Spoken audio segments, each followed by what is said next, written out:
Hej og velkommen til tutorials.dk. Ja, jeg ved så godt, ja, Total Gamings baggrund på lige nu. Det er så bare lige, til vi får lavet den anden.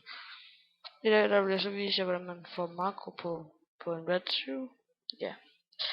Først så går du ind på start, trykker du alle programmer, scroller du ned til der, hvor der står Smart Technology.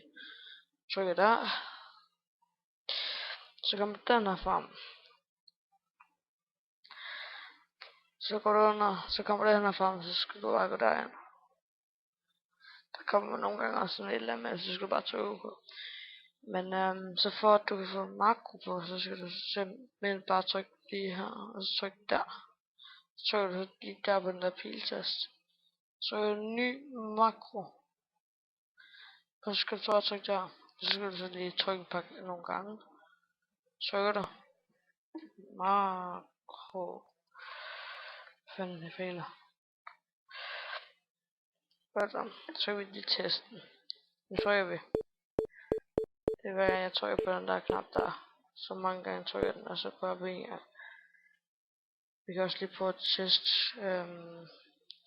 Ikke så gennemtænkt. Klik. Test. Så fandme forkert. Klik test. Så vil vi lige prøve at finde et kliktestspil på 10 sekunder. Ja. Running for green. Ja. Nej, jeg har glemt at aktivere det. Nej, det havde jeg så ikke. Ja, det havde jeg så. Så altså, det er godt nok.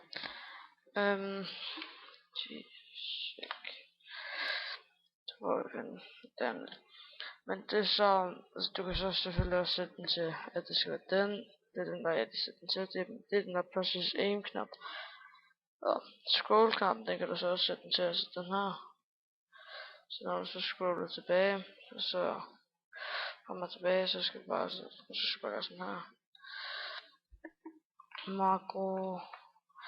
Så den her, det er også tilbage, så skal du bare klikke sådan der, og new makro. Og så skal du bare, fail,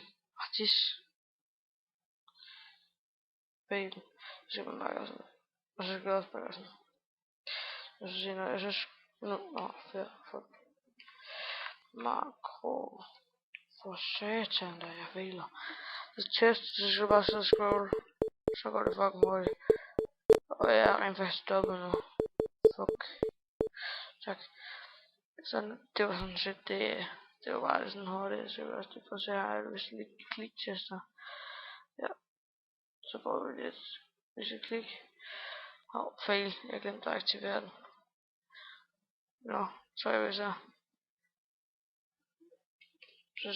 så skal vi bare gemme den her. Så test. Godt nok, nu er den aktiveret som test. Så prøver vi lige gå ud til menu. Så vi lige ham der.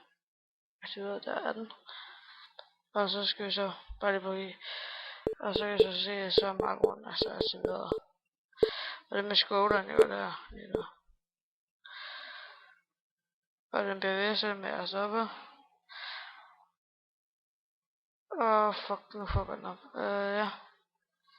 Det var så lidt min hejre skulle op. 10 sekunder. Så selv det er rimelig hurtigt. Det var så med det eneste. Men hernede, der kan du så også trykke højre klik på den her. Så bare sætte den til clean, så gør den ikke noget mode og sådan noget. Det er min rigtig makro.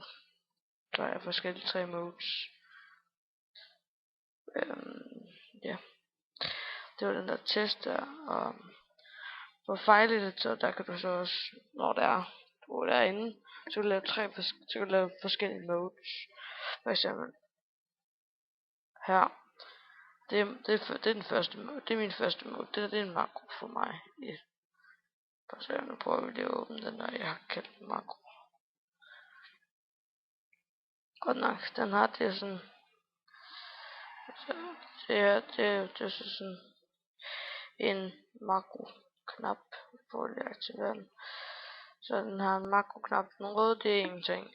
Så vi skal gå hen på den, hvis jeg aktiverer den hen på blå, så er den makro knap hen på practice aim. Og så hvis vi skifter hen til orange, nej pink, så er det min scroller, der er makro. Altså dem her. Så, og den får den helt op. Og det er jo så min tutorial, hvordan man fik makro til sin red suit.